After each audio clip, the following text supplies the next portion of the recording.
안녕하십니까. 10월 16일 오전 방송 시작하도록 하겠습니다. 네, 오늘 카메라 각도가 누가 건드렸나? 네, 일단 차트를 보겠습니다. 미국 증시 차트를 보시면 낙폭이 좀 있었다가 점진적으로 시간이 갈수록 회복을 하는 모양이 좀 나타났는데, 일단 장 초반은 우리나라 증시와 마찬가지로 전반적으로 이제 하락을 선물 시장에 미리 영향을 받으면서 이제 개파락으로 출발을 좀 했는데, 일단 우리나라 증시도 그렇고 우리 뭐 미국 선물 지수도 그렇고 뭐 아시아 증시 다른 나라도 그렇고 전반적으로 하락한 이유는 좀 유럽의 뭐 코로나 확진자 수가 막 급증하니까 이제 이에 대해서 경제 봉쇄에 대한 다 우려들 이제 이런 것들이 나타나다 보니까 투자 심리가 결국은 약해졌던 겁니다.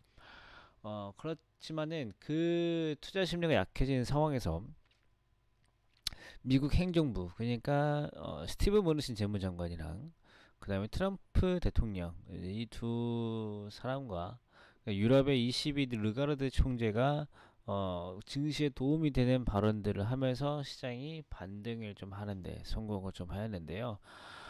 일단 상세하게 내용부터 좀 말씀 좀 드릴게요. 일단 영국, 프랑스, 독일, 이탈리아에서 코로나 확진자 수가 급격하게 증가하고 있습니다. 우리가 쉽게 접할 수 있는 호날두, 이탈리아 리그에서 뛰고 있는 이제 호날두도 뭐 코로나 확진자가 되면서 뭐 한참 주말이 아니죠. 한 2, 3일 전부터 뉴스가 많았잖아요. 그러다 보니까 이제 뭐 호날두뿐만 아니라 유럽 전 국민들한테 신규 확진이 좀 늘어나고 있는데, 이러니까 이제 경제 봉쇄에 대해서 재차 좀 우려가 좀 높아졌었습니다. 그러면서 선물 우리나라도 마찬가지고요. 미국 선물 시장도 그렇고 어제 낙폭이 좀 확대가 되는데 좀 영향을 좀 주었는데, 그 더불어서 미국의 신규 실업 수당 청구 건수가 또 급증을 했습니다. 그러니까 이러다 보니까 지금 경제 상황이 굉장히 안 좋아지고 있구나라는 것을 느꼈는지 스티브 머누신 재무장관이 이 코로나 검사 비용 관련해서 이 민주당의 주장에 동의할 수 있고 펠로시 하원 의장과 대화를 지속할 것이다라고 발표를 했습니다. 그리고 트럼프 대통령이 1조 8천억 달러 이상의 추가 경기 부양책을 지시했다라고 이제 언급을 하면서 일단 투자 심리 개선에 좀 도움을 주면서 이제 좀 반등에 좀 성공을 했고요. 대부분 대형 기술주들 원래 한 2%, 3%, 4%씩 빠졌던 종목들이 대부분 약보합권 0%대 뭐 0.5% 마이너스 1% 안쪽으로 회복을 좀 하면서 시장이 전반적으로 이제 이렇게 낙폭을 축소하는데 좀 도움이 좀 되었고요. 그다음 특히 좀 뭐 중소형주 뭐 러셀 지수 이런 것들이 1% 넘게 좀 올라왔었습니다.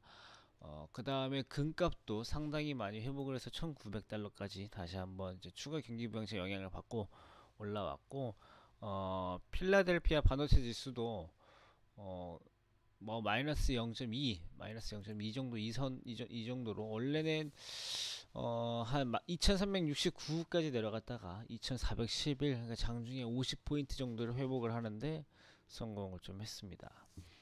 그나마 이제 우리나라 상황도 봐야 될 것 같은데, 일단 어제 우리나라에서 투자 심리가 약해진 영향 때문에 이 기대감에 의해서 올라왔던 종목들이 많이 내려왔어요.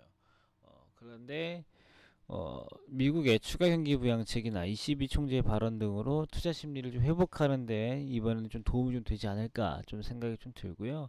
아까 말씀드렸던 것처럼 러셀 지수들이 급격하게 반등한 것들의 영향을 좀 받아서 영향이랑 그다음 대형 기술주들이 좀 반발 매수세가 들어왔다는 것. 그래서 우리나라도 어제 하락한 거에 대해서 반발 매수세를 좀 기대할 수 있을 것으로 생각을 하고 있습니다. 그렇지만 이 유럽에서 코로나 확산하고 뭐 다시 뭐 셧다운 이렇게 들어가게 되면은 수출을 많이 하는 우리나라한테는 부담이 될 수 있습니다. 뭐 간신히 뭐 이제 8개월 만에 뭐 수출을 조금 증가하고 있다 이런 뉴스들이 나타나고 있는데, 이제 이런 뉴스들을 다시 뒤집을 수 있을 만한 상황이 좀 있어가지고요. 좀 부정적인 영향도 분명히 있고요. 그 다음에 외국인의 수급이 최근에 좋지 않았는데 이게 나아지지 않으면은 우리 증시 좋아질 수가 없습니다. 그래서 외국인 수급 동향에 따라서 증시의 방향성이 결정될 가능성이 높다. 이렇게 보시면 좋을 것 같습니다. 일단 사회적 거리두기 1단계로 완화한 지 이제 거의 이번 평일이 다 지났습니다. 그래서 주말이 또 좀 기다려지고 있는데, 뭐 만약에 또 다음 주에 또 우리나라도 확진자 수가 다시 증가한다 그러면 우리나라도 다시 2단계로 또 늘릴 수가 있겠죠. 이런 점들은 분명히 우리 경제에 다시 한번 영향을 줄 수 있고, 또 1단계로 풀자마자 늘어나서 바로 2단계로 하면은 처음에 2단계로 했을 때보다 충격이 좀 있을 수 있습니다. 가지고 우리나라도 다음 주에 코로나 신규 확진자 수가 증시에 영향을 미칠 수 있는 요소이다. 이렇게 보시면 좋을 것 같아요. 오늘 하루도 화이팅 하시고요. 오전 방송 여기서 마치겠습니다. 감사합니다.